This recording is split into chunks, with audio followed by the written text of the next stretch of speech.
Il est relativement simple. Dans quelques jours, l'Assemblée nationale va voter pour 352 milliards d'euros de dépenses. C'est le premier budget de la République. Et c'est peut-être l'un des seuls budgets qui ne porte aucune vision ni aucune ambition politique.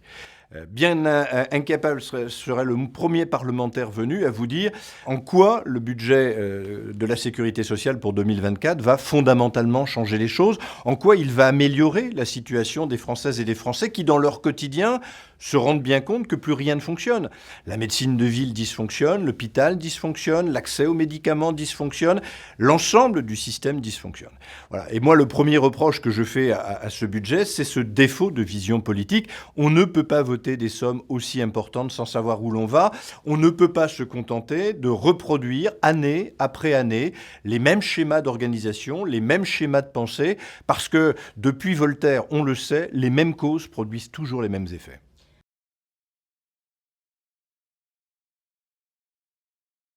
La France a un atout majeur et un défaut majeur. Son atout majeur, je continue de croire qu'il y a un génie français et qu'il y a suffisamment d'intelligence et suffisamment de centres de formation performants dans ce pays pour que la recherche et l'innovation en médecine comme dans d'autres sujets, en pharmacologie comme dans d'autres sujets, restent extrêmement performantes. Mais en même temps, on a ce défaut majeur, c'est que l'innovation, comme à peu près tout ce qu'on imagine et qu'on construit dans ce pays, c'est Tintin au pays des soviets. Tout est devenu compliqué, peu transparent, contradictoire parfois, avec des agences qui se marchent sur les plates-bandes les unes des autres, qui font qu'à un moment donné, plus personne ne voit clair à rien. Et surtout, une fois encore, il manque une vision. Il manque un guide, il manque une direction à tout cela. Et ce qu'on peut reprocher peut-être là aussi au PLFSS pour 2024, c'est ce défaut de vision qui est à mon avis aujourd'hui un défaut cruel de la cuirasse. Alors oui, il y a des agences qui font un boulot formidable. Moi, je ne condamne rien ni personne. Tous ces gens-là sont parfaitement respectables dans le travail qu'ils produisent. Sauf que ce défaut de coordination de l'ensemble du système ne lui permet pas de produire les résultats à hauteur de ce qu'il devrait. Oui, l'agence de l'innovation, c'est sans doute une bonne idée, mais on est aujourd'hui à plus de 45 agences qui gravitent autour du ministère de la Santé.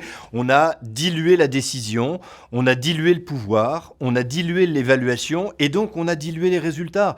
Et à un moment donné, sans doute que là aussi, c'est l'un des points majeurs qu'il conviendrait de corriger, de peut-être réfléchir à un circuit unique. On a réfléchi il y a quelque temps de cela à un parcours patient. Eh bien, on pourrait créer un vrai parcours du médicament avec chaque étape balisée, encadrée dans des délais, encadrée dans des procédures claires et transparentes, de manière à ce que du début jusqu'à la fin, on soit capable de savoir où on en est, où on va, pourquoi on y va, comment on y va, et que tout ça se traduise par à la fin une décision de financement qui permet à un médicament innovant ou plus mature d'être enfin mis sur le marché pour être mis à la disposition. Vous savez, sans doute que l'une des problématiques majeures de notre système de santé aujourd'hui, c'est qu'il a complètement oublié qu'il était d'abord au service des patients.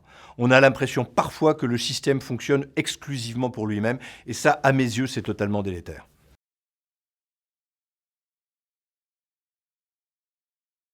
Dans un état de droit à peu près mature et évolué, on a toujours celui qui produit le droit et celui qui contrôle l'application du droit. Et si celui qui contrôle l'application du droit n'est pas indépendant, le droit n'est pas appliqué dans de bonnes conditions. Je ne suis pas un grand fan de toutes ces agences qui ont été créées, là encore, dans la sphère du ministère de la Santé, mais je crois très fortement à l'intérêt de la Haute Autorité de Santé, à ce regard distancié, extérieur et indépendant sur les décisions qui sont prises. À deux conditions près.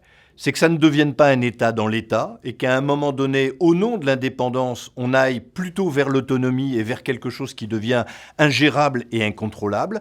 J'aimerais, par exemple, que la Haute Autorité de Santé vienne rendre annuellement des comptes au Parlement, Assemblée nationale et Sénat, sur son fonctionnement, sur sa politique, sur ses stratégies en matière de santé, parce que derrière et in fine, c'est évidemment la stratégie des Français. Et puis la deuxième chose, peut-être que l'année dernière, nous avons fêté les 20 ans de la loi Kouchner sur le droit des patients. Peut-être qu'une présence des patients plus accrue dans les instances de direction, d'orientation, de stratégie de la Haute Autorité de Santé, peut-être que ce serait un plus. J'ai cru comprendre que le président Collet, l'actuel président de la HAS, était plutôt très ouvert à ce type de proposition.